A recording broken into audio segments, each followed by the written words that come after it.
প্রকাশ্য সভায় দলীয় বিধায়ককে কটূক্তি করার অভিযোগে কড়া পদক্ষেপ জেলা তৃণমূল কংগ্রেসের। দলীয় শৃঙ্খলা ভঙ্গের অভিযোগে দুই নেতাকে শোকজ করল জেলা নেতৃত্ব।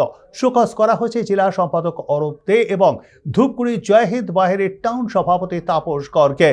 আগামী 3 দিনের মধ্যে তাদের লিখিত জবাব জমা দিতে নির্দেশ দেওয়া হয়েছে। সূত্রে খবর, কয়েকদিন আগেই ধূপগুড়িতে অনুষ্ঠিত এসসি ও ওবিসি সেলের এক সম্মেলনে ধূপগুড়ির বিধায়ক নির্মল চন্দ্র রায়কে নিয়ে প্রকাশ্যে বিতর্কিত মন্তব্য করেন ওই দুই নেতা। অভিযোগ, সভার মঞ্চ থেকেই তাপস কর বিধায়ককে অপদার্থ বলে কটূক্তিও করেন। এর পাশাপাশি অরূপ দে ও বিধায়ককে নিয়ে একাধিক আপত্তিকর মন্তব্য করেন বলে জানা গিয়েছে। দলীয় মঞ্চে প্রকাশ্যে এই ধরনের মন্তব্য করে তীব্র সমালোচনার ঝড় ওঠে তৃণমূলের অন্দরমহলে। একাংশ নেতা কর্মী বিষয়টি নিয়ে ক্ষোভ প্রকাশ করেন। এরপরেই জেলা তৃণমূলের সভানেত্রী মহুয়া কোপ দুই নেতাকে শোকজের নোটিশ পাঠান। বিপদে করি বেশি লোকের সঙ্গে কথা বলা, লোকের সমস্যা শোনা। অনেক কর্মী দিয়েছে, দোতলার দিকে তার নামার সময় হয় না। আমার মনে হয় একটা কর্মী এই সমস্ত অপরাধ এর কাছে কোনো সহযোগিতা পায়নি।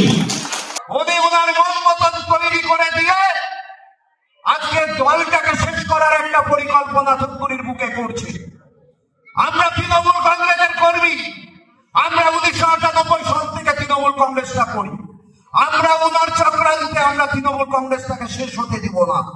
ওনার কাছে আধা ঘন্টা সময় চেয়েছিলাম, উনি আজ পর্যন্ত 3 মাস হয়ে গেল, আজ পর্যন্ত ওনার সময় হলো না। উনি ওনার মতন চলুক, আমরা প্রতিজ্ঞাবদ্ধ, আমরা তৃণমূল কংগ্রেসকে মজবুত করব। আজকে তারা সত্যি কথা বলেছেন এবং ধূপগুড়ির মানুষও বুঝে গেছেন যে এই বিধায়ক উপনির্বাচনে জয়ী হওয়ার পরে তিনি যা যা বলেছেন তার কিছুই তিনি করতে পারেনি। সেই কারণে তাকে অপদার্থ বলেছে। আমরা মনে করি সঠিক কথা বলেছেন এবং ভারতীয় জনতা পার্টি দীর্ঘদিন থেকে দাবি করে আসছিল যে বিধায়ক কোনো কাজ করেন না, বিধায়ক মানুষের পাশে থাকেন না। তবে তারা সঠিক কথা বলেছেন। সঠিক কথা বললে সবসময় তাদের দলের চক্ষুশূল হতেই হবে।